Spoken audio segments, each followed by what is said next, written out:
The most valuable commodity I know of is information. Wouldn't you agree?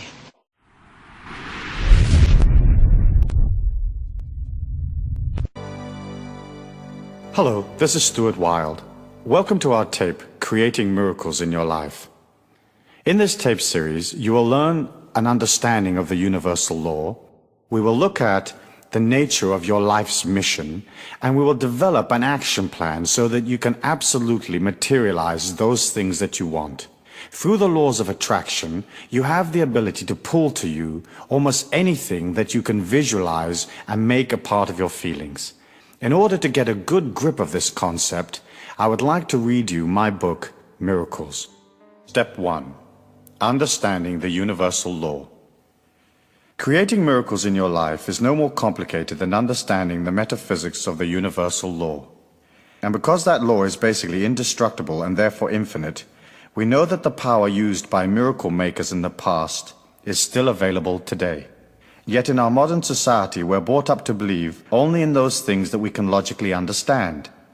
We are not taught either that the universal law has limited potential, or that this power is at our disposal and can be used to work miracles in our own lives. To understand miracles, we have to look at two aspects of the universal law. Firstly, there lies deep within all mankind an immense power, and secondly, the power is impartial and unemotional. Call it the universal mind or Christ consciousness, or what you will. It is this power that allows man a recognition of the universal life force that we call God. The life force is eternal, it is a part of all things. Moreover, it is a major part of each of us. Consequently, we all have within us an unlimited power. Creating miracles in our lives becomes a matter of identifying with the power, understanding its characteristics, and learning to use it effectively.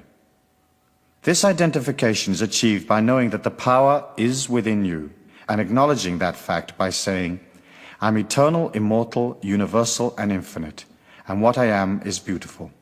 In this manner, you lock into the power source and you are poised for the next step, which involves looking at its characteristics. The universal law is impartial and unemotional. It has no way of knowing what you want, nor does it discriminate between your hopes and aspirations, likes and dislikes. It is pure energy. It accepts whatever thoughts, feelings, and actions you project, and reflects them back to you unemotionally in the form of events that you experience day to day. In much the same way as electricity illuminates both a brothel and the vicar's tea party, the universal law does not differentiate between different types of energy in your life.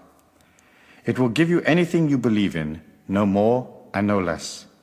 Therefore, the key to understanding miracles is to look at the beliefs you express as thoughts and feelings. When you are born, your thoughts and feelings are limitless because your mind is a clean slate. What a small child projects into the universal law is a natural purity, unbounded by the constraints of beliefs. Children often attempt the seemingly impossible. Unaware that they have any physical limitations, they drive off in the family car or walk on a high ledge. It is only later, through education, that they learn the confines of human expectancy. But these confines or boundaries are illusions. They are formed by belief patterns, most of them born of ignorance, handed down from generation to generation. This pool of belief patterns, or collective unconscious as Carl Jung called it, gains validity as it moves through time, and eventually the concepts that later generations experience as physical reality become rigid and domineering. It is as if billions of people who preceded you have determined what you're going to experience on the earth plane, and that is all that there is to it. This rigidity does not allow for genius or for the understanding that we're now in an era of rapid unfoldment. Fundamental structures are being swept away in an avalanche of awareness, and we are no longer prepared just to read about great miracle makers. We want to have the same experience. For most people, this is not possible because they are locked within the limitations of body and mind. Their upbringing is so dominant that it encases their entire evolution, and they experience little spiritual growth. Step 2. Understanding life's mission. We are not our bodies, or our emotions, or our minds, or any of the structures and restrictions we experience around us. We are an infinite part of the God force, using the physical form to experience spiritual development through a special training called daily life. When you entered the earth plane, the energy that is the real you left its abode in the higher consciousness of pure light and entered by choice the body you are now in. You chose the circumstances of this life because it was the next step in your infinite evolution, and because this life would allow you to expand what you are spiritually, so that you could become an even greater expression of the infinite life force or living spirit. Now you may say, that's nuts. Why would I choose these circumstances of my life, this family, this society, and this neighborhood? Why did I not choose a more affluent environment or a prettier body or more intellectual capacity? The answer lies in a dimension beyond the physical plane. As you entered this dimension through birth, you had within your consciousness a heroic mission, a goal. The nature of that goal is firmly written in the very deepest recesses of the inner you. And what you are today, no matter what you feel about yourself, is actually a part of that goal in its various stages of completion. Your mind began recording events, thoughts, and feelings only at birth. It does not know of your heroic mission, nor does it understand the universal law that interacts with your limitless potential. Why? Two reasons. Firstly, if your mind, feelings, and emotions knew the nature of your heroic goal in life, there would be no challenge or quest, and your evolution would suffer. Secondly, most understanding of metaphysics is based on tribal or religious beliefs which do not totally reflect an accurate perception of the delicacy of energy and the way its ebbs and flows affect daily life. No real understanding of the universal law has ever been incorporated into the various belief patterns of the world's collective unconscious. For example, let us say that your heroic goal in life is to learn to love yourself and to accept full cosmic responsibility for what you are. And let us say you have had a number of previous experiences on the earth plane in which you were weak and indulge yourself metaphysically by leaning on others rather than contributing to your own energy or support. If you knew of this in advance, you would begin to favor the one course of action over another. You would intellectualize yourself into positions or feelings that you wanted to achieve, and your mind would dominate your every move. Evolution does not work that way. You cannot overcome weakness by fighting it or thinking your way out of it. You overcome weakness by leaving it behind. This means that you become aware of the inner tendencies that bring you down, that do not support a belief in self, that do not endorse a love of self, and you say, I don't want to be that anymore. Then you move yourself out of the slovenly ways of the collective unconscious into discipline and power. From time to time you may drift back, but once you decide on the side of strength, the power of the universal law will always be with you to varying degrees. It may be a battle at first because your mind does not understand these laws or the nature of your mission on earth, nor does it understand the laws that govern your potential. It will have a tendency to advise you logically from its own experience, and logic is death to that part of you that is a miracle maker. Step 3. Understanding the nature of beliefs. The next step in creating your own miracles is to look at the nature of beliefs. By reviewing beliefs and feelings, you begin to understand how to use the universal law effectively. It is natural to yearn for the impossible, and in so doing you establish strong beliefs about what can and cannot be done. You can jump a certain height and no higher, run at a certain speed and no faster, accept a certain position and no better. Because most commercial aircraft fly at about 600 miles an hour, the shortest time in which you can get from New York to Paris is about 6 hours. Those are the facts in the collective unconscious. But what if I told you of a man who could move his body many thousands of miles in just a few seconds? Your mind would scan its memory banks and draw a blank, whereupon you might think, impossible. Then perhaps you might review all the scientific data available and conclude that this feat is unachievable. All scientific knowledge and current thinking are products of the same collective unconscious, and just the fact that 1 billion people have no concept of a man moving 3,000 miles in a few seconds makes it impossible, but the billions of people are wrong. There is a dimension right here on the earth plane in which such a feat is possible, and there are few people alive today who know of this dimension and use it.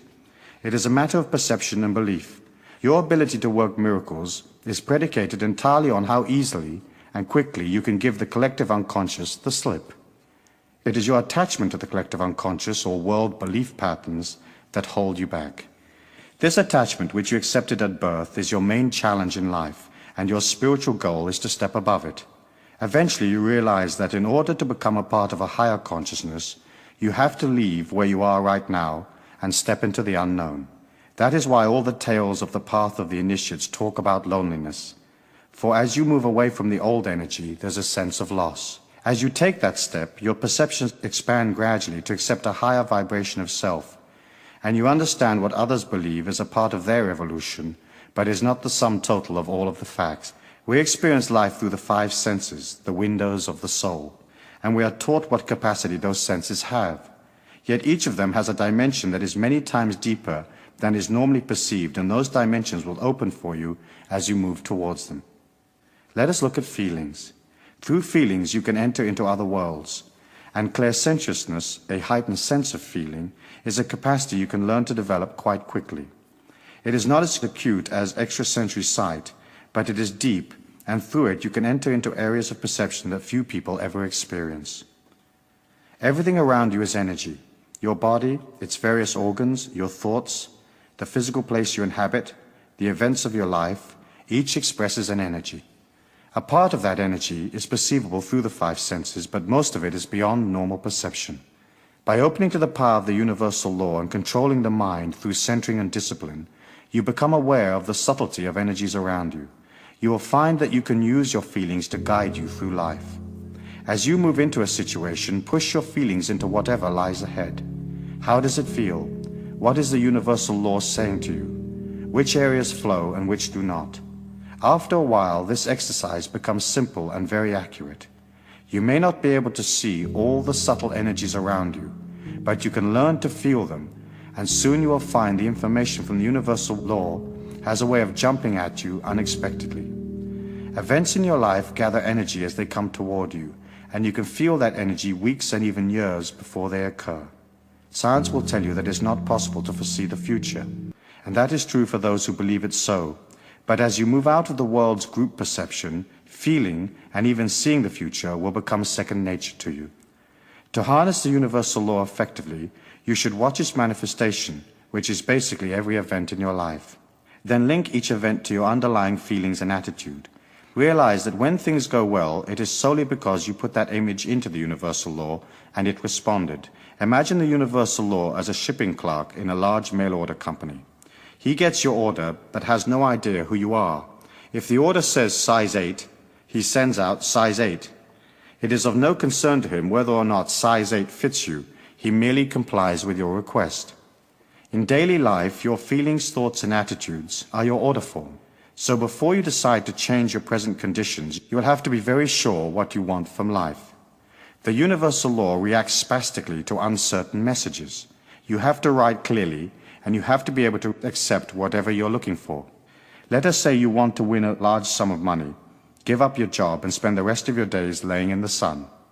You dream about the cash and you sigh and you say, wouldn't it be lovely? But is that actually what you want?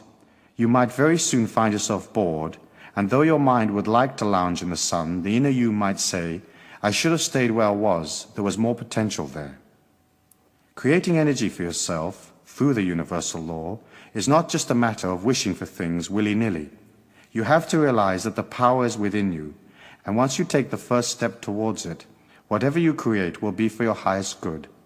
It might not be exactly what you thought you wanted, but you had better be ready for the consequences. Before embarking on a miracle action plan, you ought to spend some time meditating on the conditions or material objects you want. The universal law is the shipping clerk waiting for your clear and concise order. The currency with which you are going to pay for it is belief. To create something with absolute certainty, you have to establish the feeling within you that it has already happened, that the condition you desire is already a part of your life. That can be hard because your mind, knowing nothing about the workings of the law, fights back. You affirm, I am rich, and your mind contradicts, you're not. The conflict that developed confuses the universal law, which is about to deliver your heart's desire. This clash of opposing energies has been the challenge of the would-be initiate since the beginning of time. It is the hunt for the Holy Grail, or the slaying of the dragon. It states that no one enters the kingdom of heaven within until he has tamed the dragon of negativity that he inherited from the collective unconscious. Figuratively, you will have to leave the earth plane even though you may be still very much a part of physical reality. Dimensions are not out there someplace between you and the stars. There are inner worlds or inner journeys. These journeys have an inner reality and an outer manifestation in the physical. So anything you can conceive is actually a part of you right now. The fact that you do not have it to hand matters not. Whatever it is that you conceive is in a state of gradual becoming. If you affirm, I am rich, you have to start feeling rich, thinking rich, and holding a rich attitude. Walk around expensive stores. Have coffee in the best hotel in town. Begin to act and feel as if you already have the vast fortune you know the universal law is about to deliver to you. This way you create a concrete reality of wealth within your inner journey, and it will then become manifest in your outer journey, the physical world. If you can maintain that feeling and power and live as if your wish has already been granted by the universal law, your wish will be delivered, guaranteed. But you cannot be half-hearted or you will dissipate your personal power and nothing will happen. You'll have to take the path like a warrior. You're going to achieve your goal, no matter what confronts you, no matter where you are right now, no matter what adversity faces you, you will reach your objective. The universal law does not care whether you have your heart's desire or not. Therefore, you might as well make up your mind to collect. You can have anything you want, and when you create it, it becomes yours. Often we feel we do not deserve success or wealth or complete health or anything else we might yearn for. We are taught in childhood that we're not worthy, or that somehow we owe something to society or the physical plane, or that we have some kind of special sin that we should atone for before we can enjoy what we want out of life. That is not the case. The law does not discriminate. It receives your energy and delivers diamonds or plain rocks, depending on what you put in. It is very important to look at the negative feelings you have about yourself. It is easy to say, oh, I never win anything, or I'm too old, they will never hire me, or I can never be with that person, I'm not pretty enough. That kind of thinking is indicative of the mind and its logical advice. Miracles are not logical, so the last thing you need is logical advice from the mind. When such advice is given, acknowledge the mind, thank it, and say, I do not accept any energy that is contrary to the unlimited power that lies within me. Then press on. Infinite power is so magnanimous, so powerful, so much more than the mind, that it exists in a separate dimension, and that is why the mind has difficulty perceiving that it is even there. You will get an intuition or feeling, or a rush of excitement, but that is all. You cannot really hear it, touch it, or taste it, but it comes around the mind like a breeze, and when it starts to work in your life, you will know it by the quality of the people and the events that surround you. Before we go to step 4, the miracle action plan, let us briefly review some important points. The universal law, or living spirit, is unlimited. Therefore, what you are is unlimited. The universal law is impartial and unemotional. It cannot discriminate. It will give you anything you believe in. You are not your body or your emotions or your mind. You are a part of the living spirit, learning. No matter what your circumstances, the universal law can be called upon at any time because it is the real you. Whatever you create for yourself by understanding the mystical, metaphysical aspects of the universal law is yours because you created it. You deserve it. Miracles are not gifts from God. They are a part of you, which is God. Finally, the universal law is in balance and harmony by its very nature. And so, as you set out on your action plan, you will not be able to infringe on others. Whatever you create will have to be for yourself. You cannot will the universal law onto others by saying, I want this to happen to my friend.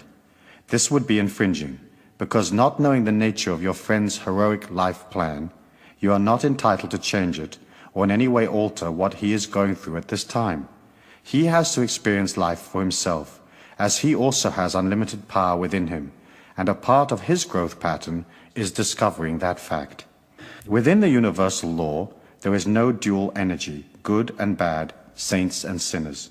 There is just energy, one power that pervades all things, and everything is a part of that power. Differentiation between good and evil is just your perception, for within real energy there is no judgment.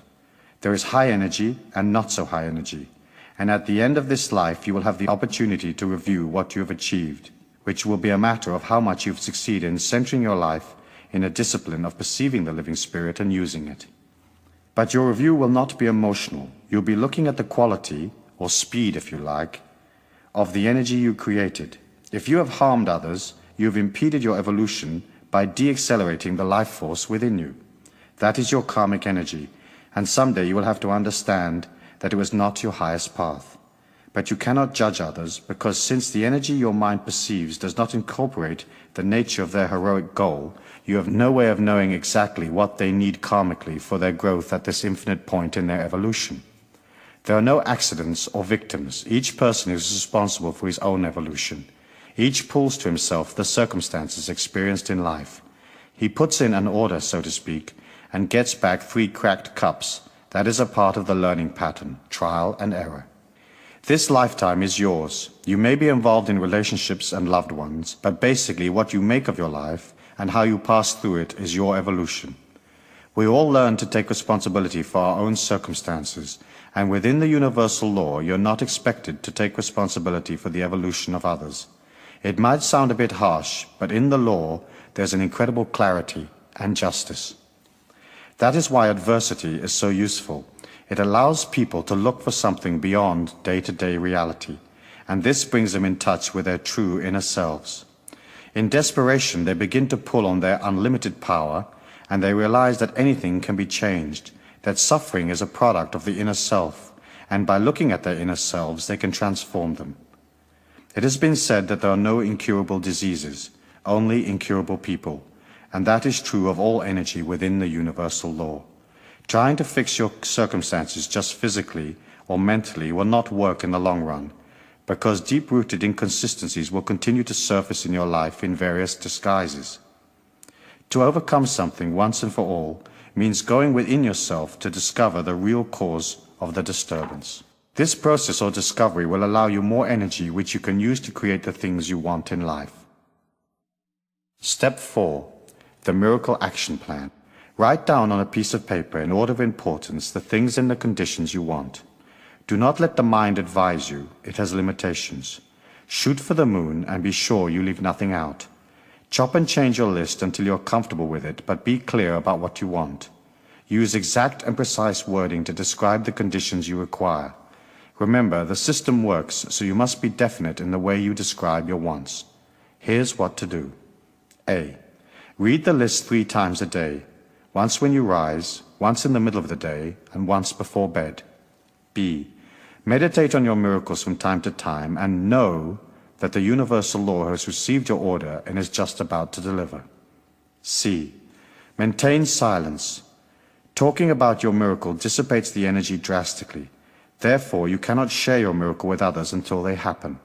D. Always act and think about your miracles as though you already have the conditions you desire. E. Be open to the inner promptings of the unlimited power source as it instructs you in ways of getting what you want. Realize that universal law has to deliver in the physical plane where you can make use of it. Your heart's desire can come from anywhere, so do not limit your field of expectation. Remain open and flexible at all times. F. Smile a lot. The first miracle is on its way. Step 5. Understanding energy. Since the mind has no way of knowing how the universal law is going to deliver your miracle, do not waste your time trying to figure out. Just know. Your thoughts should be like acorns that develop gradually into oaks. If you dig them up to discover how things are going, your tree will perish.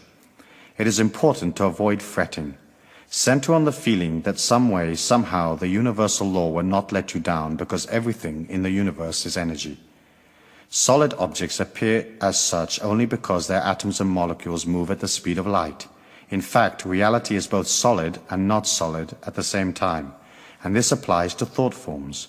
They are real and even more powerful than physical reality because they are not constrained by the limits of the material plane. You cannot take them apart and analyze them. You have to create them and let them fly. Through your enthusiasm and belief, you energize the universal law and encourage it to deliver. Try at all times to keep your thoughts pure and on target. If doubt creeps in, do not allow it to dominate for long. Look at doubt from above yourself. Realize that it is just the mind fretting, not understanding, creating objections through ignorance, and whatever you have set in motion will happen. As you work with the power, it'll have a way of showing you the next move at every turn. Believe in it. Know that this inner force is so powerful that it will pull you into excitement and adventure beyond your dreams. Keep it pure, remain silent, and remember to keep your methods secret. Everything that surrounds you has the living spirit within it in varying degrees. Living things express it more than do inanimate objects, but all have it.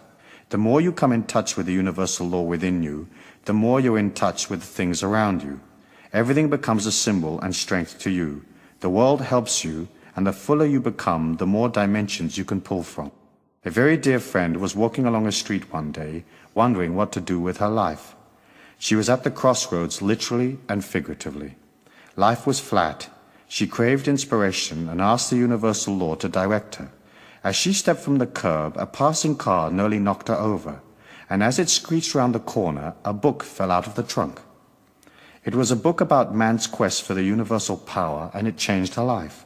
Shortly, she left the town and embarked on a whole new evolutionary path that over a period of time has taken her to great metaphysical heights and into countries and relationships she could not have conceived of before. The universal law provided her with a special teaching in the form of that book, and she, being in tune, was ready to benefit. And so it should be for you. As you work towards your miracle, watch for every sign, for every change around you, and you will see the universal law communicating with you. The more you trust it, the more the energy is encouraged to reveal itself, and various unusual things begin to occur. Your energy quickens, and opportunities pop up like corks on a lake. Then you will know that the power is truly with you. This coming in tune, more than anything else, will help you manifest your desires. You cannot act negatively in one part of the universal law and expect the other part to deliver your miracles unaffected. As you watch your life, you become expert at reading symbols, and you see that you are the only one responsible for what you are, and that everything around you expresses an energy. The clothes you wear, the things you say, the people you associate with, the food you eat, the places you go are all statements to the universal law of what you are. The quality of these statements, or the coming in tune with yourself and your surroundings, is the key to your spiritual unfoldment. What you are has great power. Its energy oscillates and reflects the amount of living spirit or God force that you express. The more you work on your life, the more you accept responsibility, the more energy you will have, and the greater will be your expectations.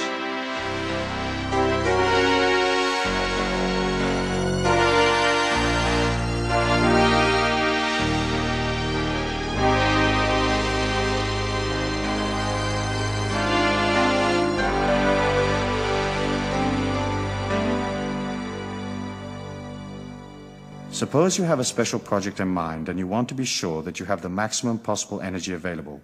Let us say you're heading for a job interview. You've put that job on your miracle list, and the universal law has opened a door, and you're halfway there. Here is what to do. 1. Continue to see your miracle coming into physical reality. See yourself with the job granted until 72 hours before the interview, then forget it. 2. On the day of the interview, rise early. Spend as much time as possible on your own. Avoid interpersonal conflicts. Tell the universal law that you're ready and willing to accept the miracle you have been asking for. 3. Abstain from such energy-lowering substances as alcohol and drugs. 4. Eat lightly.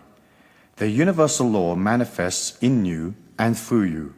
If you eat great amounts of heavy food, your energy slows, and the universal law within you has difficulty expressing itself. You should have salads, fruit, natural healthy food in sparing quantities. Stay away from junk food. 5. Before you set off for your interview, relax a moment. See the situation as flowing and positive. If you already know the person you will be meeting, see him or her in your mind's eye, happy and smiling, receptive to your energy. See the interview going well. See the miracle delivered. Step 6. Understanding time. Within the universal law, there is no time. Things are in a state of gradual evolvement. A tree has no concept of time because its essence is eternal. It responds to the warmth of the sun, but it is not in time. It develops from seed, expanding gradually to full maturity, and so it is with the universal law. It can deliver instantly, but if your energy is not all there, it will seem to you as if it has taken time. You have to learn patience and keep moving towards your goal, knowing that your thought forms will manifest. If you are moving towards one particular miracle and a different avenue opens up unexpectedly, take it. The universal law delivers in strange ways, and what you think you desire may just be your way of expressing a totally different goal. A good friend of mine wanted more than anything else to be a film director. He graduated from film school in London but found that he could not get any work because of a technical complication. To work in films in England at that time, you had to have a union card, but you could not get a union card unless you were working. In effect, the union created a closed shop. My friend's miracle was stuck. One day, out of the blue, he bumped into an old school friend who owned a restaurant, and because of his financial straits, he gladly accepted a job as a waiter.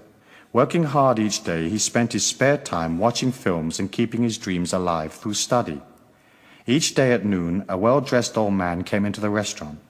My friend served him diligently, and over the months, the two of them became friends. One day, my friend asked the old man what he did for a living. The old man replied that he was just about to retire from a job that he'd held for many years. "What job is that?" asked my friend. "Oh, it's pretty boring, really," replied the old man. "I'm president of the Filmmakers Union. Not much ever happens." 15 years later, I was flying across the United States, lazily watching an in-flight movie, when to my great delight I saw my friend's name on the credit of a major film. His miracle had been delivered. When you move into an energy alignment, you can never tell what will happen. Watch for signs. Use your feelings to help you decide. And if, after that, you're still not sure, do nothing. If a direction is right, you will know it automatically. If, however, making up your mind requires you to go through great trials and tribulations, you can be sure that that particular course is not the one for you. Basically, it is well to remember, if you have to ponder a decision, it is usually a mistake. When the universal law delivers, you will know. Start your miracle list with a couple of modest requests. Then as you experience the universal law delivering, you will feel the power of success around you. And that in itself becomes a valuable affirmation. Each time you reorganize your list, spend a few moments thinking about how well your last miracles worked. Affirm your power by visualizing your success. Then, as you accomplish one miracle after another, you will have the confidence to go on to other things. Step 7. Understanding your personal power. In conclusion, we will discuss how to establish an energy of power around you. Your mind's natural negative alignment will tend to make you think that your miracles are not going to come true. Therefore, in order to achieve complete success, you have to work constantly on your mind's doubt. Remind yourself that you're not your mind, and you do not accept an energy contrary to your goals. In this way, you establish a pattern of positive affirmation in your life. Write down in your own words 9 affirmations that express your belief in yourself and your complete fulfillment in this lifetime. 3 affirmations for the dawn, 3 for the day, and 3 for the night. Before reviewing your miracle list, relax, center your mind, then read your affirmations slowly. Make your affirmations strong. Be sure that you feel their power and that they mean something special to you. The words and feelings that you believe in have the strongest energy. Here are a few examples from which you can build. I am a powerful, positive individual, and all events in this day are for my highest good.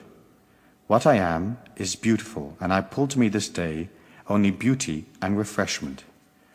This day is a day of balance. I am completely aware of my body and all its needs.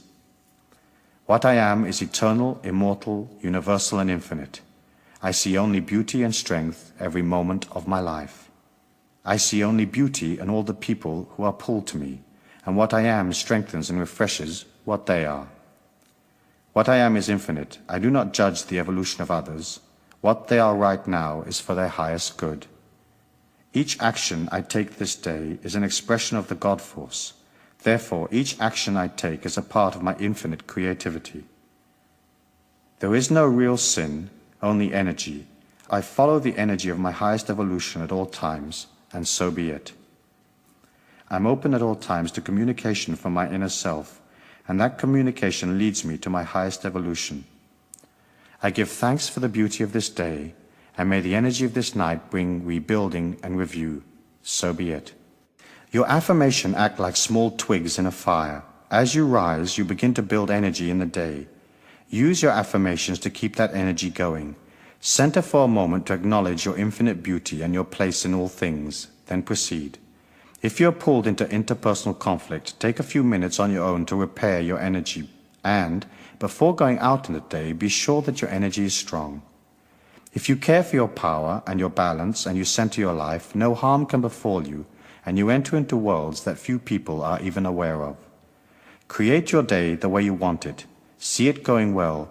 See each person you meet as positive and open to your energy. See the day as harmonious and flowing, and see yourself evolving through each and every experience. Finally, before setting out in the day, see the white light of the living spirit around you, protecting you and strengthening what you are. Realize the more you believe in yourself, the stronger the white light becomes. It acts as your shield, and from time to time each day, you should re-energize it by seeing it vibrant and strong, and by affirming that what you are is a part of the living spirit or God, and that each moment of your life is one of exhilaration and learning. Your position on the earth plane as a miracle maker is inherent in the infinite power that lies within you. That limitless source lies there waiting for you to step up and collect your heritage, and when you do, the power will always be with you, and that is guaranteed. So be it.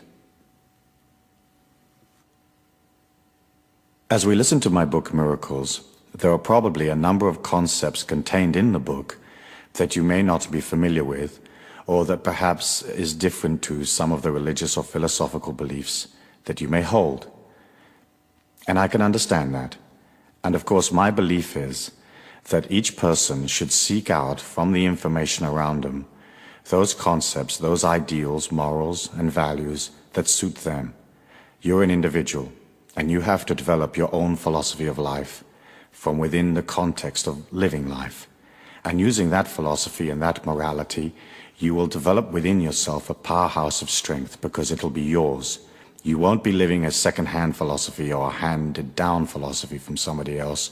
You'll be creating a philosophy that's strong and powerful, a philosophy that nurtures you, a philosophy that is designed with you at the center, with you at heart. As you begin to concentrate upon yourself, and as you begin to see your life in dedication, then of course energy grows, and it grows very, very quickly. You'll have the impression that things are only moving along slowly, and sometimes perhaps you may even find yourself being a little bit impatient with yourself, striving and yearning for more, and yet somehow not necessarily seeing all the results that you want all at once. However, you have to remember that the inner power that you have is a hidden energy. It does not manifest itself necessarily in events around you. However, as that power exudes, it is like a light that goes out, and bit by bit everything begins to shine more brightly. At first, the change isn't really noticeable, because the power that you've exuded over your affairs and your life, the energy that you've placed into your home and your job and the people that you love and the people that surround you, it has a pattern. For that pattern to change, it takes time. It takes time for the light to go inside that pattern of your life, to enliven it. And usually you'll find that it'll take a number of months before the changes begin to occur, and then it'll take a number of years before all of those changes in your life are consolidated. You have a heritage or a goal in your life to become free, to become an absolutely powerful individual that is not dependent upon the rest of the world, that is not emotionally sucked into the world. You have a heritage to get to that peak. Most people never make it. And the reason they don't make it is because they are reluctant to move away from the old lifestyles. It's almost as if they live in a prison. The gate is always open. There are no guards, and yet somehow they've got so friendly with the prisoners and the regimen of living in this prison that they can't walk out of the gate. We're living in a world today where there is a very, very desperate need for enlightened beings. People that have a higher consciousness, people that can expound a new philosophy, a new light. You heard in the book me talking about the Golden Age, and that has been an archetypal symbol in the mind of man since the beginning of time. It's a belief that at some point, eventually, man will transcend his inadequacies, and we will reach a world of absolute peace, absolute power, a world where all the people are nurtured, a world without prejudice, without evil, without restriction. But as a metaphysician and as an evolving person, you have to understand that 1,000 years in the history of our planet is just a bat of the cosmic eyelid. It isn't any time at all. And so often as you look at, let's say, for example, the peace movements in the world, the hunger movements, the movements for social justice, the movements for full employment or whatever, you can see how everybody is yearning and rushing and pushing and trying to make it happen overnight. If you put that same kind of negative yearning into whatever cause you feel strongly about, what you're basically saying is the world is not okay. For you to have a transcendent lifestyle, a lifestyle of true power, where everything flows to you naturally, you have to see the world as beautiful. Inside the mayhem, there is all sorts of growth experiences. Inside the difficulty, the famine, the wars, there is man struggling through his inadequacies to discover himself.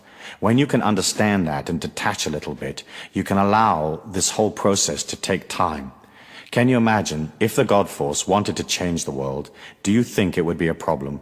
Do you think it'd be a problem to infuse the minds of man with a peaceful energy so everybody became peaceful, or to infuse in the minds of man a greater sense of sharing so that all the people of the planet would have enough abundance? I'm sure that the God Force could do that if it wished, and yet it cannot infringe upon us any more than we should not infringe upon the people around us. It has to allow everybody to come up gradually and to understand those perceptions gradually.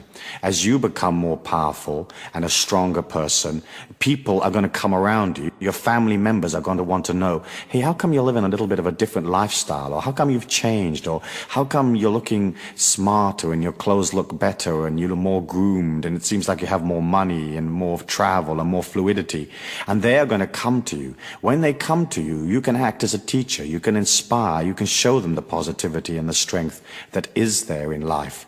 However, what happens to some people is they gain a modicum of power and then they want to go out and change the world. When you want to go out and change the world, what you're saying is the world isn't okay. And you have to accept it as beautiful. You have to accept that it is divinely perfect. Even though to our finite minds, as we are in this energy pattern, battling through the inconsistencies, sometimes it seems to us like it's not okay. Hey, wait a minute, I feel pain, I feel discomfort, I feel frustration. Where's the employment? Where's the money? Where's the world peace? But in fact, when you look at it as an overview, if you could leave the planet and go up about 200 or 300 miles and look back at it, you can see that there is a gradual sense of improvement. You can look back to the 60s and see that, for example, the energy today in the 80s and as we move on into the 90s is much more powerful than it was in the 60s. And the 60s were more powerful than the 40s. And the 40s was a whole different era than the turn of the century. And so you can see that man is coming very, very quickly. I mean, almost like a train through the night in his evolution, but it will take time. And as you develop this power, your main function is to express it with this unconditional love to people, not imposing your opinion upon people, but just waiting for them to come along and ask you. If a person comes and asks you for information or for advice, give it to them as fairly and as equitably as you can. But don't go out and seek people to fix. Don't go out into the society and say, I gotta fix this. This is terrible. I gotta fix it. You don't have to fix it. It is what it is, and it's coming up as time goes on. If we look through the Miracles book, we can see that in it there are one or two unusual concepts, or concepts that do not follow the average philosophy or the more usual religious philosophies. And I wanted to take a moment at this time to just extrapolate from the book and from those concepts and expand on them, and to give you a greater awareness for your consideration. And then you can incorporate those concepts into your life if they feel comfortable for you, if they nurture you, or not include them as you wish. The first thing that you probably will have noticed from listening to Miracles is that there is an utter simplicity to it. The process isn't complicated. As human beings, we tend to think that things have to be difficult, that things have to have a modicum of struggle, that getting money has to take effort, that being in love has to mean that somehow we lose a part of ourselves or whatever it may be. In fact, when you look at nature and you look at life and you look at energy in motion, it is utter simplicity. Think of the clarity and the simplicity of a lightning bolt. It isn't complicated. It's just this pure flash of light. And in the same way, as you begin to create miracles in your life, be careful that you don't complicate the issue. Isn't it true that sometimes we'll head off on a project and we'll make it immensely difficult and immensely complicated when all we had to do actually was walk across the street? When you relax and you allow that freshness and that simplicity and that humbleness to come into your life, things appear automatically. Where it says in the Bible, the meek shall inherit the earth, meek did not mean wimpy or weak or people that you could punch up. It's basically a sense of simplicity, of naturalness, of an alignment to nature, an understanding that everything is perfect and that everything will flow to you. And as you come out of the intellect and more into this magnanimous feeling of limitless inside of you, the simplicity begins to develop and everything has a natural beauty. The next concept that I wanted to discuss was the concept of God as energy rather than as a personality. God as energy has been the cornerstone of all the mystical, metaphysical teachings through all time. And it was an understanding that in fact God is light, and that light is love, it's expansiveness, it's going beyond, it's outward seeking, it is nurturing and caring. In the old tribal days, you can imagine these tribal people with a very limited education, with sort of very low IQs, with very low life expectancy, living in difficult circumstances in the desert in North Africa, or a tribal person living in Central Australia. They didn't have an understanding of complex energy patterns. Psychology only began in the 1900s. Words that we take for granted like ego and persona and dream interpretation and psychoanalysis are all very modern concepts. In the olden days, tribal man did not go into his mind to seek out the complexity of the psyche, the complexity of the subconscious mind. And so you had a tribal system where there was no electricity, there was no modern appliances. They just lived on the land with their animals, with their loved ones and tribal members around them. And so they had tribal leaders and tribal princes. Dukes owned various chunks of the territory. There were warlords and shoguns. And so it was natural for them to express a higher power or a divinity in a personality. I think one of the things that I found most interesting as I studied history and I studied the philosophies of nations as they developed was that most gods are male. In almost all of the traditions, they're male. And the reason that they are male is that the hierarchies of the tribes, the princes and the priests and the leaders of those tribes were also male. There wasn't a conception of powerful goddess female. There has been that goddess energy naturally throughout the whole of history, but generally speaking, if you look at the major religions and the major philosophies of the world, God is always a male figure. And the reason that is so is because the tribal leaders and the warlords and the people that ran the tribes were considered the most powerful energy within that tribe, and they were masculine because they lived in a very earthy time. They had to be warriors to survive. They had to scratch a living from the earth with no tools, no electricity, no equipment to do it with. And so it was very important to be strong, and if you weren't strong, you died. In biblical times, life expectancy was only 20 to 30 years. I mean, if you were a 30-year-old male, you were old. I mean, really old and wise. And so as you look at this tribal system from which we have come and which is so much a part of our inner feelings, and you can see that we've inherited the masculine God idea from those early days. If you are in a religion or a philosophy that has one of these masculine God figures of the top of the philosophy or as a divine entity in the philosophy, then what you need to do is to somehow take the image of that masculine figure and bring it into yourself. As you try to expand power, it is almost impossible to do so if you see God outside of yourself. And the reason why it is so difficult to do that, if you do see God outside of yourself, is that what you're saying is, I do not control my life. Some entity above me or beyond me is controlling my life. And of course, that is the case for the vast majority of the population. But as you become a more powerful person, if you can internalize that male God figure inside of you and understand that that energy is exuding, then you can hold on to the philosophy and it doesn't affect the quality of your religious belief. In fact, the quality of that belief is enhanced because you get in greater touch with what that image is, but also you internalize the energy and you have it in your life. And I think that's extremely important. You see, in those days, in the olden days, it was very hard. I mean, it was impossible, in fact, for a tribal member to understand God as light because they weren't part of energy. Today we understand it. We understand what's in a light socket. If somebody talks to us about a laser disc, we may not necessarily know what a laser disc is in its intimate details, but we have an idea. We know what a laser beam of light might be. And so we're infinitely more sophisticated. If you met some of the characters out of the biblical times, you'd be amazed at how thick they were, you know? You wouldn't hang out with them for 5 minutes because you, inside you, have all of the energy of 2,000 years that has come on since. And so you have the sophistication of a society that's moving so many thousands of times faster than it was in the olden days. And so for you to develop that same kind of sophistication, I want you to consider internalizing your God figure or your divine entity, whatever that may be, and realize that that figure is inside of you rather than outside of you. And I think that's a comfortable way of converting yourself from one of the more older traditional philosophies into a philosophy of self-empowerment. And that, of course, is my main interest. I don't have an interest in changing your religion or changing your philosophy. I only have an interest in seeing that you become a more powerful being. The next concept that I think is important is that you'll notice in the book very early on, I talk about the God force or God being impartial.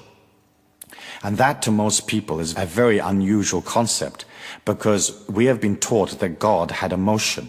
If, say, for example, you go into the Bible, you can read all sorts of stories about God being angry with these people and God being pleased over here and God telling people this, and there was a lot of emotion.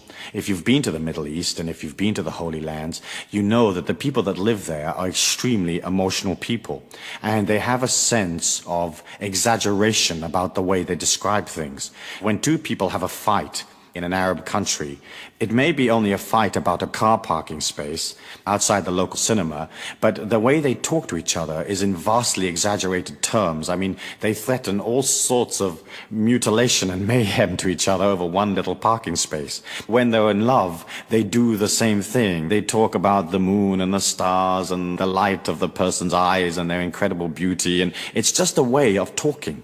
And as you look at that, you can see how we inherited in modern times the idea of an emotional God. In fact, that isn't correct. The life force that permeates all things, the God force that permeates all things, is an energy that has your evolution at heart and loves you because you are it and it is you. But it is not intimately involved in whether you're happy or not happy, or whether you had cornflakes for breakfast or didn't. And so when you pull out of that emotional relationship, then you win back part of your own power. I've been involved over about 10 to 12 years in research in altered states of consciousness. And I've been through the whole gamut of what is open to people in that area, including trance states and out-of-body experiences, ESP, psychokinesis, and 1,001 things that go bump in the night. And one of the things that I found was that I had the ability to entrance my mind and to achieve very, very low levels of brainwave activity and still remain awake. A normal person or a person that hasn't trained in brainwave techniques or in altered states of consciousness, as their brainwaves slow down, they automatically cross the threshold into sleep. And the training basically that I was involved in was a training of learning to stay awake when the brain is basically dormant. As I got involved in that, I began to see symbols, and I trained in understanding how symbols express themselves in those inner worlds. And one day, when I was in a meditation, in a trance, I saw this tube. And it's the same tube that people who've had near-death experiences describe. and it's a tube that seems to lead to other worlds. If you're familiar with those near-death books, basically what happens is somebody has a terrible accident and they get them to hospital and they basically die. And in that death process, they come out of their bodies and usually they go up this tube or this tunnel. And at the end of the other tunnel is some kind of celestial kingdom. And often they're met by some kind of spiritual entity or Jesus or whatever their symbol is. And then, because their body recovers on the operating table, they get twanged back into their body. Usually the spirit entity says, "Not yet." And then bang, they're back. And the surgeon's pumping adrenaline into their heart. Well, one of the things was that when I was in these altered states of consciousness, I saw this tube. And eventually, over a period of years, I had the ability to move up through this tube and to direct my consciousness to the other end of the tube and to enter into those celestial worlds. One of the first things that I discovered there was the nature of this God force, or this light. And so when I talk to you about the God force, I'm talking to you from my own experience. Subjective as it might be, it's an experience that I've actually had. And the light is more magnanimous, more loving, more expansive than there are real words to describe. But the first thing that I did notice was that that light or that energy didn't have a lot of stuff or opinion about who I was. Unconditional love is the total acceptance of another being. And the way that the God force relates to you is to totally accept you. If the God force was emotionally involved in your life, then that would not be total acceptance. And so that was one of the realizations that I had in these experiments, and I've talked to other people who've had the same experience, and each and all of them confirm the same characteristics of the impartiality. And the impartiality does not come from not caring. It is not like the life force or the God force doesn't care about you. It's more like it loves you so much that it'll allow you the time and the patience to become what it is you want to be. As you look at the book, you can see that I talk about how the world is energy, and that your body is energy, and everything that you are is energy. If you can begin to identify with that infinite self inside of you, rather than your body or the physical things around you, you very, very quickly link in or go back into that infinity inside of you. And I think that's important, because the way to create a miracle is to understand that it'll have to move through energy to get to you.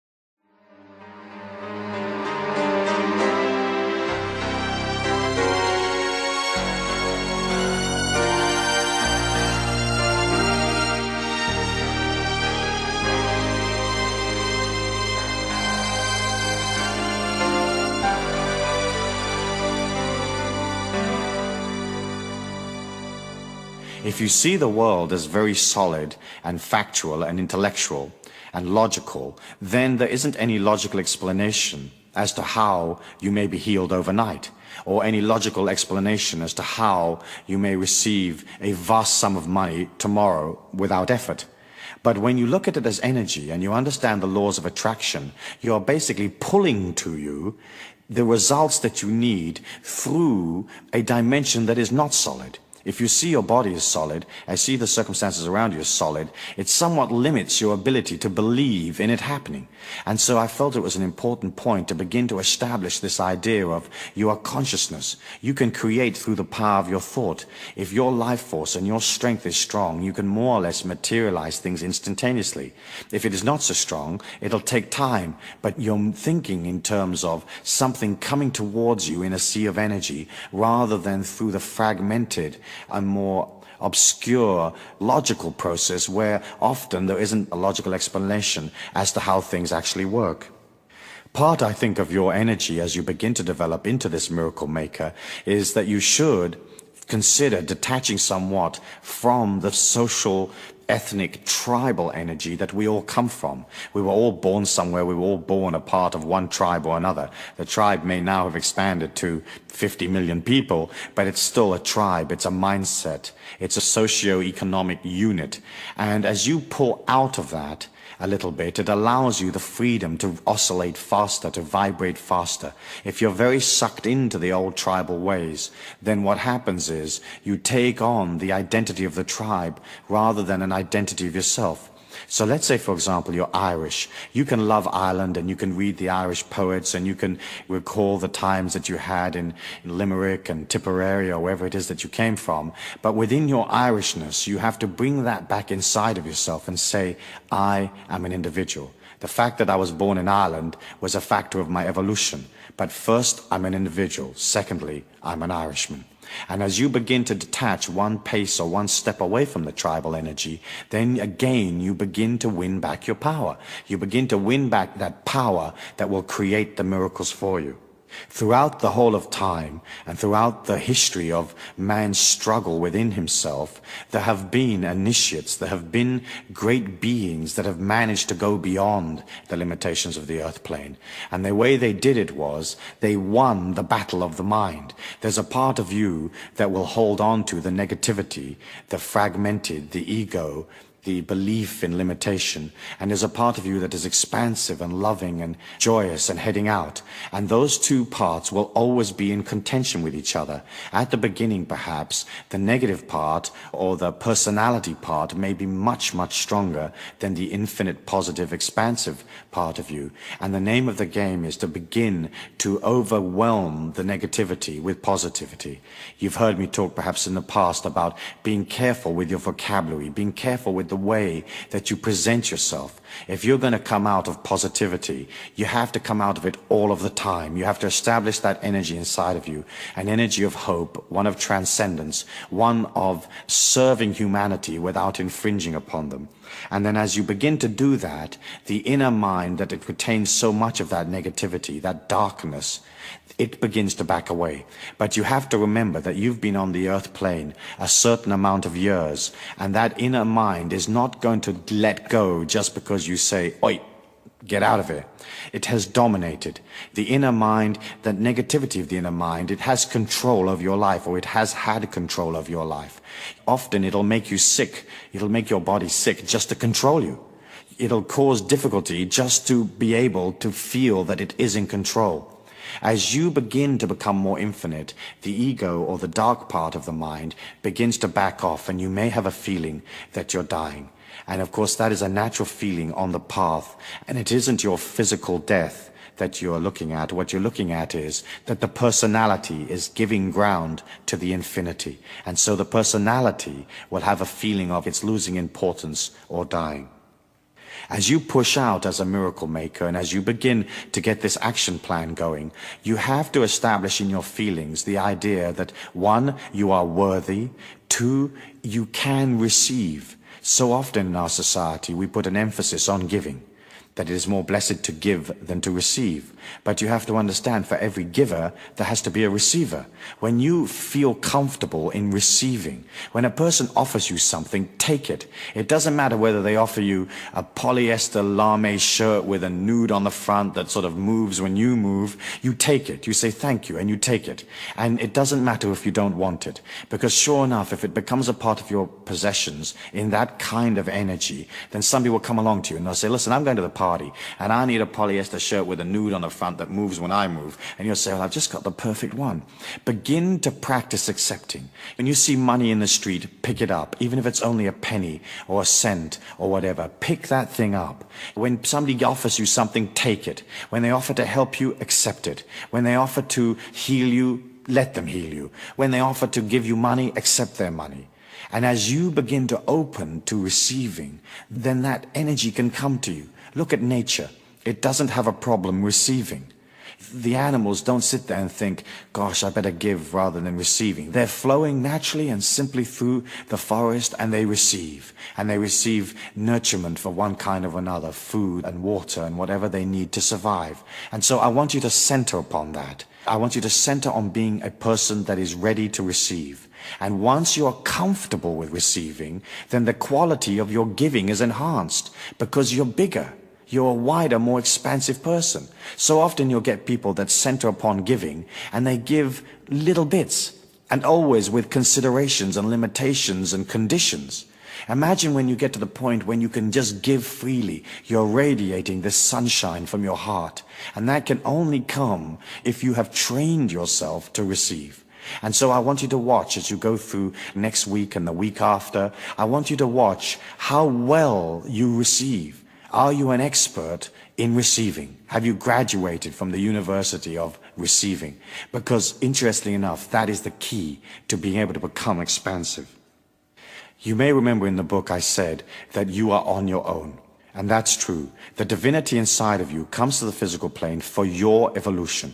If you concentrate on that power inside of you, the miracle maker, this limitless energy, then what happens is you become stronger. All of the philosophies and most of the major religions teach that we're not supposed to concentrate upon ourselves. We're supposed to concentrate on, first of all, a God outside of ourselves, and secondarily, on people in the society that we're supposed to assist or aid in some way. The philosophy that I teach is one where you turn and you face yourself, understanding that if you become strong, then you have a gift that you can take to society. So many people I meet as I travel and do seminars in the Pacific and all over the world, they want to serve humanity, they want to give, and yet they don't really have any true power with which to give. They want to assist the world to go beyond poverty, but they don't have any money themselves. They want to heal the world, but their body's sick. And so as you're looking at that, you understand that you're on your own. The fact that you may be with a wife or a husband and have children and loved ones and business associates and associations of one kind, all of that is to reflect you back to yourself. That is its function, and that's the function of interpersonal relationships. They are there so you learn about yourself. And in fact, you are an individual evolving through the physical plane, and that individuality is sacrosanct, and you have to make it important. And I don't mean it in the ego sense of the word, but you remember that you are on your own. You come in as an individual, and you go out as an individual. You'll remember in the book also I said that universal law has no way of knowing what it is you want. That sometimes is confusing for people because they think in terms of God being all-knowing. And the way that I would like to explain it to you for your consideration is this. Whereas the God force or the life force is in all things, which is true, it does not have a concentration minute by minute on each individual part. It would be the same as if you owned or were president of a huge multinational corporation. You may know that you have a branch in Nigeria, but you don't know at 9 a.m. on Tuesday whether the secretary is off sick or not, or whether the electricity has blown a fuse and the telex isn't working, or whatever it may be. You're not intimately, emotionally involved in the day-by-day, hour-by-hour events in your office in Nigeria. All you're interested in is the information that flows into your head office, and that's how you're controlling the situation, or that is how you're allowing this corporation to evolve. The life force, being in all things, not having an opinion, being impartial, is not involved in knowing what you want or having a decision. It is not as if God says, for you to be rich is good, for you to be poor is bad. God doesn't say, we want you to be healthy. And it doesn't say, it's bad to be sick. It doesn't have an opinion. And if you think about it, that idea sets you free. Because once it doesn't have an opinion, it can reflect back to you exactly what you are with an uninterrupted and totally pure reflection. You don't want a reflection coming back to you that has somebody's opinion in it, because you'd be heading off to the beach and the opinion might say, go to the concert, if you know what I mean. And so when you understand that, you have to be very clear about what it is you want and what you put into the universal law. As you look at your miracle action plan, you can't be wishy-washy. If you just put in an affirmation that says, I want more money, what does that mean? If you walk over 10 cents in the street, you've got more money. So that's it. That's the energy of that idea gone. So you're looking at being specific and yet leaving it open enough so that it can come from anywhere. So you would say, I would like to increase my abundance tenfold in the next 6 months. You're giving yourself time. It's a specific idea.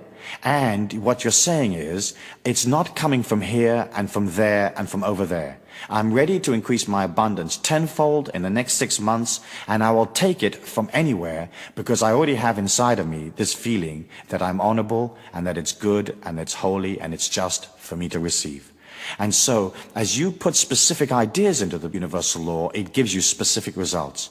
Often people will have concepts, goals, and ideas that are so wishy-washy that they can't even explain it to another human individual, let alone explain it to a light, to a God force that reflects exactly back to them where they're at. If you're in confusion, if you have a certain amount of indecision about what your heroic life's goal is or what your mission in life is, then you need to begin to get back inside of yourself and get clear. And sometimes that may take months, but that's okay. You have plenty of time. And as you uncomplicate your life and you move towards simplicity, up from within you naturally comes, hey, I want to be a violinist. Hey, what I really want to do is go and live on a farm in North Africa or whatever it might be. The key to that miracle-making process is balance. Without balance, you really don't have a chance, because what you're trying to do is this. You're trying to use the infinity or the light in all things to carry to you the result that you want. And because the light comes out of purity and balance, it can only be congruent with you if you are balanced. And balanced means a balanced physical situation. You don't have to heal everything going on in your body, but at least it has to be balanced, and you have to love yourself by caring for your physical body, working on it, being aware when things go wrong, being aware of putting in the correcting action, going off and studying and knowing about your body. And then the second part of balance, of course, is emotional, which we have talked about in the past. And then the mental balance is understanding that for the miracles to happen, you can't engage too much logic. Otherwise, you destroy your belief in the miracle showing up.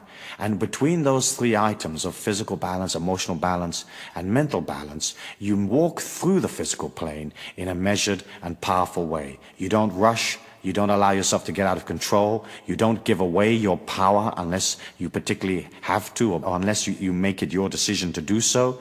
And you try to keep as much of your life as immaculate as possible. Then as you begin to create this action plan and you begin to put those miracles up in your mind, you're going to have to remember that there is no time, because we live in a state of eternal now. And in that eternal now, you have to create your affirmation or your visualization or your goal in your feelings. If you can feel it, granted.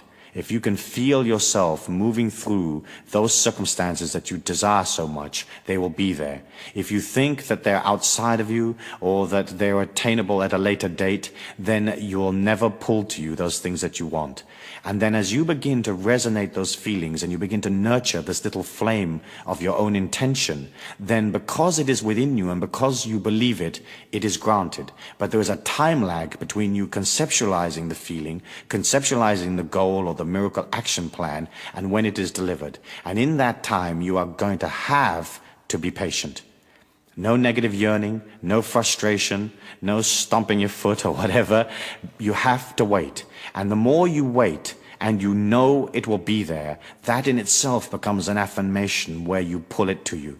10 years in the life of a human being is not a long time. It seems long because we live it minute by minute, hour by hour, day by day. But 10 years is not a long time. And so as you put out those ideas, you wait. Any kind of negativity, any emotion, any negative yearning, and you destroy the plan. As you begin to change yourself into this exhilarating, exciting, fluid, adventure-seeking person, I like the use of affirmations. And affirmations are words that you invent or words that you particularly like, that mean something special to you, that affirm your individuality, your power, your strength. For example, the first affirmation in the Miracles book that I read out to you was, I am a powerful, positive individual. All events in this day are for my highest good. Let's just look at what you're saying there. You're affirming that the power lies with you and not with somebody else. You're affirming that there's a positivity and goodness and heroicness in that power. And then you're looking at the day and you're saying, whatever happens is a part of my greater evolution. I'm not so intimately involved in the motion of what's going on. I understand that all of it is for my highest good. And as you begin to create that kind of affirmation within yourself, and you repeat them from time to time, what happens is that the contents of your mind changes. Then what it reflects out into life changes, and the quality of your life improves.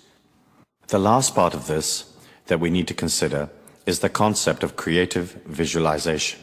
Creative visualization really means the ability to use your imagination to stimulate your feelings into believing that a situation is so before it actually materializes in your life.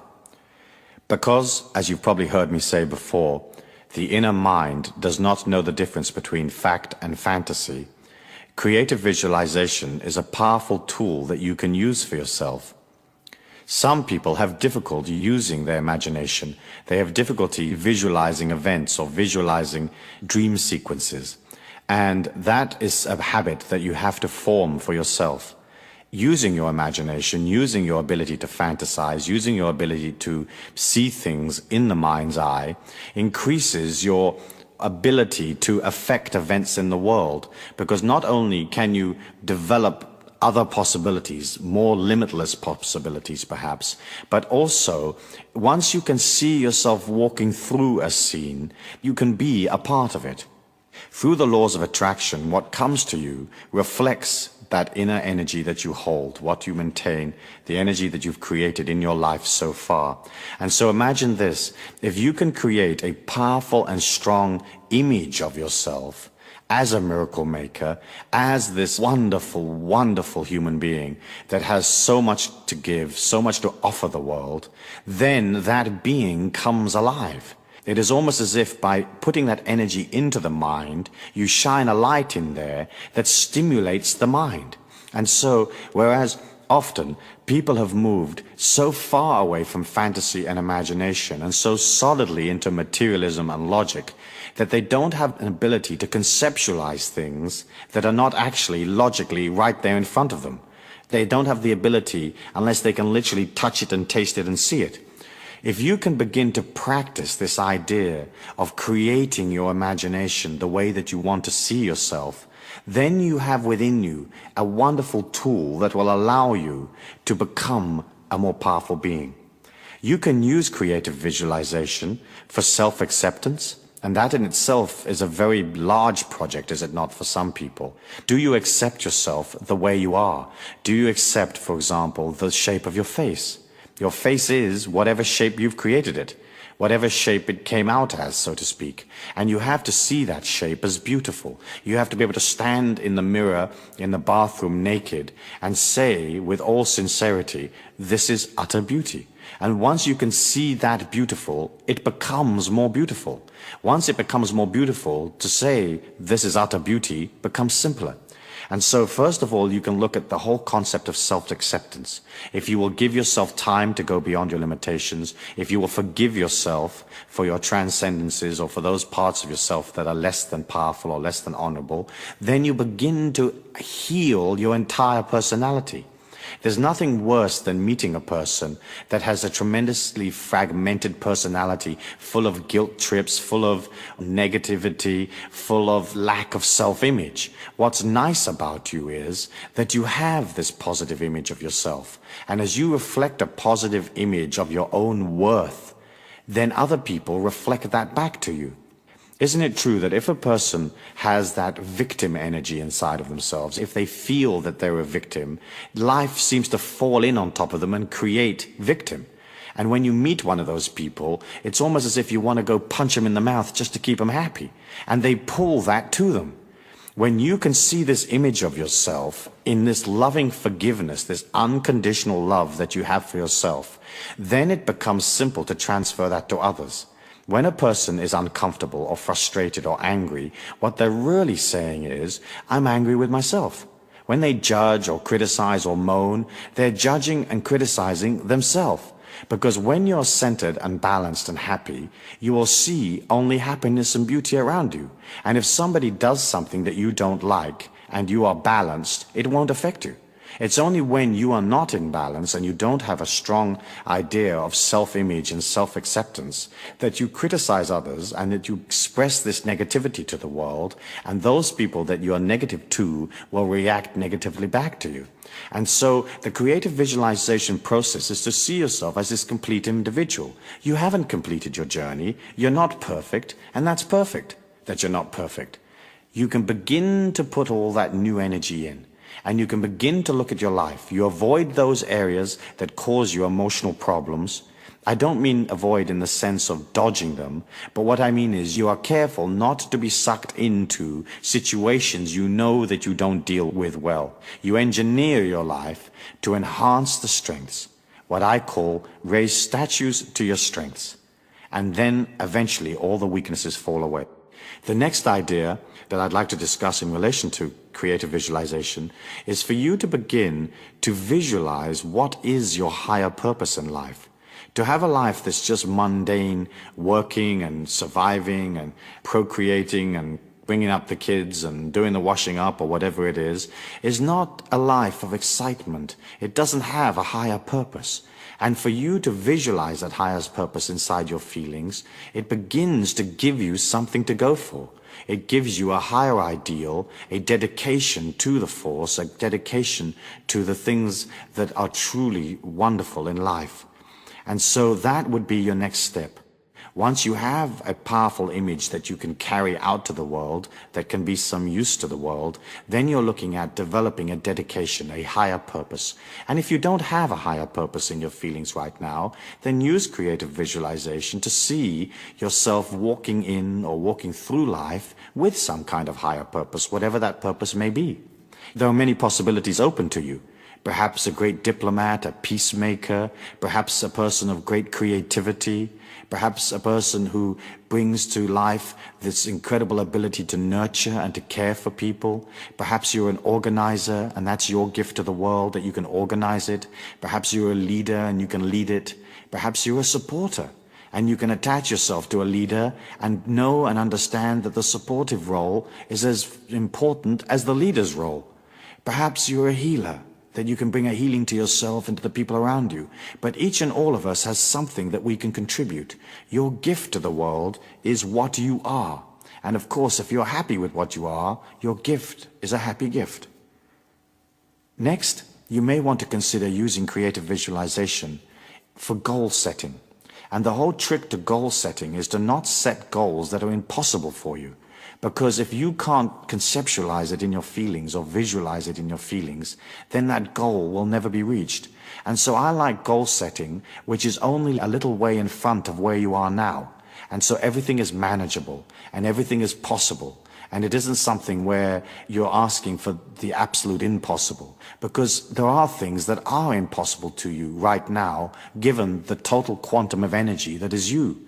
However, as you begin to grow from one goal to the next and you begin to expand your experience and your abilities in the physical plane, then other areas and other goals and other possibilities become real to you.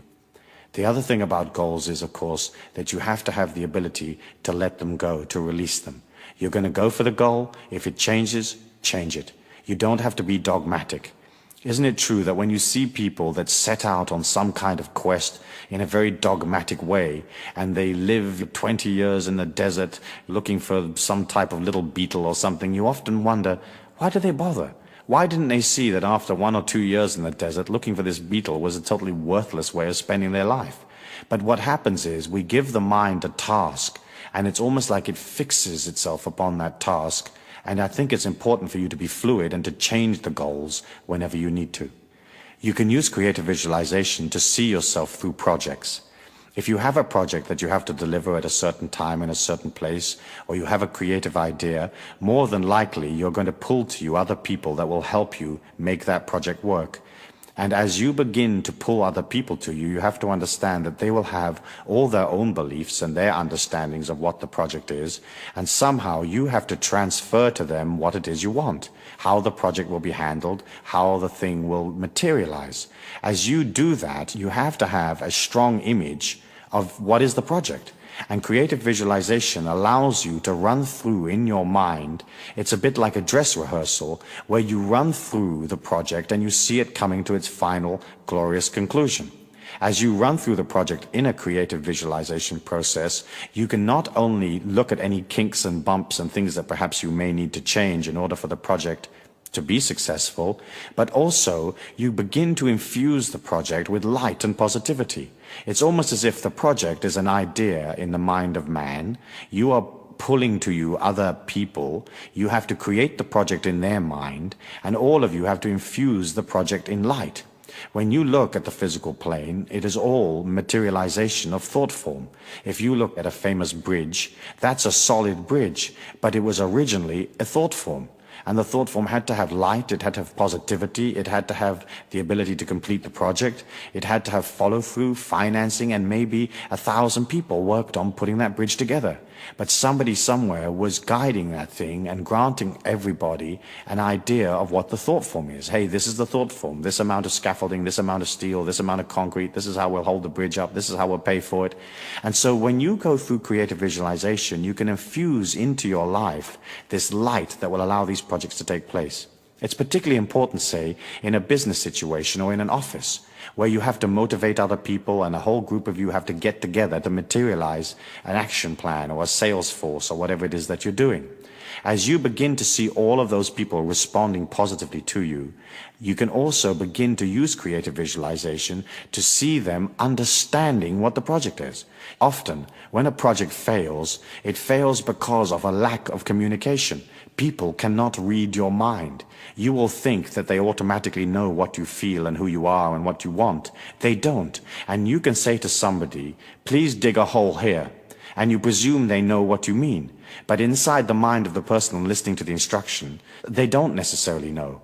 And what they think is a hole here may be a totally different concept of what you think dig a hole here means. And so they dig a little round hole that's a foot deep, and what you really wanted was an oblong trench 30 yards wide. And so if you understand that, using creative visualization and becoming organized in your feelings, you get a very clear concept of what you want. Then you can say to that person, I need a hole here. It needs to be 30 yards long, 3 yards wide, and it's going to go from the lamppost to the tree. And everybody understands what you want. And usually you're going to have to find that you're going to have to tell people 3 times before they really understand something. So later in the conversation you will say, by the way, do you know how long this hole is? They say, yep, 30 yards. Okay, where's it got to be built? And they'll say, well, it's got to go from the tree to the bus stop. You say, nope, it's got to go from the tree to the lamppost. And they say, fine, I've got it. Then you go back and you say, how wide's the hole? And they say, well, you want it as wide as a spade. And I say, nope, I don't want it as wide as a spade. I want it 3 feet wide. And you begin to explain to people what you want. And you can only do that if it's a conceptual idea in your feelings. And that conceptualization in your feelings has clarity. And so as you begin to use this process, you can see that what you're really doing is you're becoming organized and you're clearing yourself out as an individual.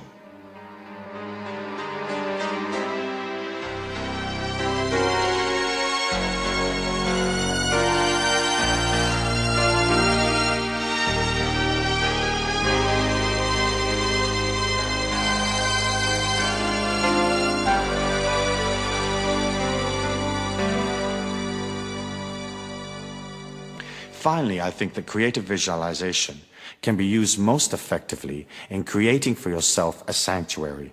As I said earlier on, you are an individual and you are on your own. The only way you can get in touch with who am I and work upon yourself is for you to pull out of the hustle and bustle of daily life and to look at yourself. And that sanctuary is a place where you are in prayer with yourself. And that prayer can be in any way that you want to pray, or it can be a meditation, or it can be listening to music, or it can be running on the beach. But you do have to have time where you begin to look at your feelings, where you begin to process all of the negativity out, where you make the negativity little by making it unimportant, and you make the good things, the glorious things, the loving things important.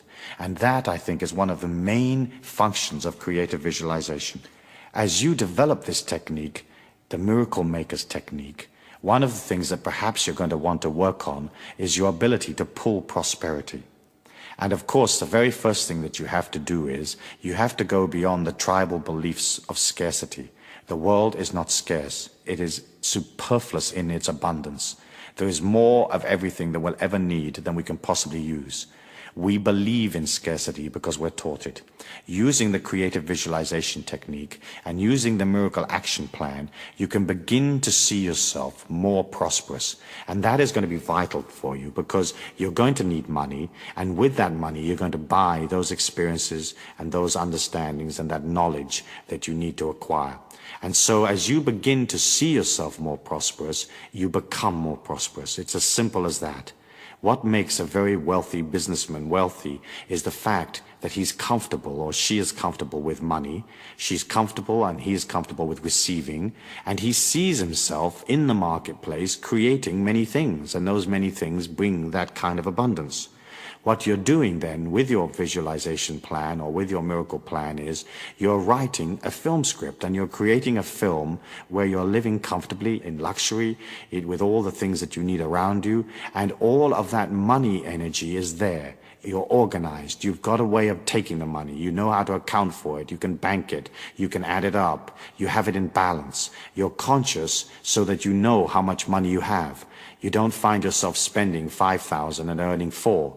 You find that you are in control. And in the same way as you have to train yourself to know who you are, in the same area in money, you have to train yourself to know about what resources you have, what they bring in, and how much your lifestyle costs. If you've got yourself out of control and your lifestyle costs more than you're actually earning, you have one of two options. One, reduce your lifestyle. Cut out those things that are not necessary, that are not absolutely needed for your life. And the other thing is to go out into the marketplace and create more money. There's a simplicity in that most people miss. But it is simple. And it is simple to be in charge of money and to be powerful and to have the money that you want in your life. But first, it has to be a concept inside of you. A creative visualization and feeling that you will always be looked after, that there will always be enough money. As you develop desires, as you develop goals, you have to understand that your goal has to be like a purpose in life rather than an addiction. As you develop a goal to become a great musician, that would be a purpose. And the purpose of being a great musician would be, 1, you're expressing creativity, 2, you're doing something you enjoy, and 3, you're giving that joy to others. If that purpose becomes an addiction, it becomes obsessive, then you begin to destroy the quality of the desire. The whole reason why desires come about is that it's almost as if you can ignore them. Once you have the desire, you can put it out there, you can do all the things that you're going to need to do to materialize the desire, but also a part of you has to release the desire. And if you say, well, if I don't become a great musician, what I'll do is I'll just get joy from playing whatever music it is I play. I'll get joy from listening to other people's music. I'll get joy of creating this dimension of sound around me that gives me pleasure. And so you have to be careful with that, because so often desires become obsessions. And that, in a way, has a way of destroying your ability to materialize that desire. It all really goes back, does it not, into you believing in yourself. And of course, you can't say to a person, hey, believe in yourself, if they don't. What you have to do is you have to begin to see your life as an affirmation of your belief in yourself. And as you begin to see where the successes are, what works and what doesn't, then slowly but surely, you come into an energy where believing in yourself is natural. You naturally know that you can follow through, that you can deliver. Finally, I'd like to say this. The planet Earth will be healed. There will be prosperity for all people. There will be an end to wars. There will be a golden age. However, as humans, we have to understand that it may take time. It may take a long time. But we can be sure that it will be there because it is so much part of the inner yearning of humanity. When you pull out of the day-to-day life and you become prosperous, you become peaceful, your body is healed, you have already created the golden age within you. And so if we're walking on a planet and there's 4.9 billion people, if you are one that has the golden age there already, you begin to create that for everybody else. Your gift to the world will be this power that you create. And you will create it silently. You won't wear it on your sleeve, sort of pushing it upon people or bragging about it. You just create power. And you create this golden age around you, and people will see it inside of you. And they'll say, gosh, isn't that person marvelous? I mean, aren't they wonderful? Look how calm and peaceful they are, how poised they are. Look at their sensuality, their beauty. Look at their understanding, their knowledge, their wisdom. And you become that energy. Nobody is going to come down to the planet Earth and wave a wand and fix it for us. We're going to fix it as individuals. You fix it for yourself, and then you radiate that magnificence to others. That is your gift to the world, and that is your higher purpose in life. The most valuable commodity I know of is information. Wouldn't you agree?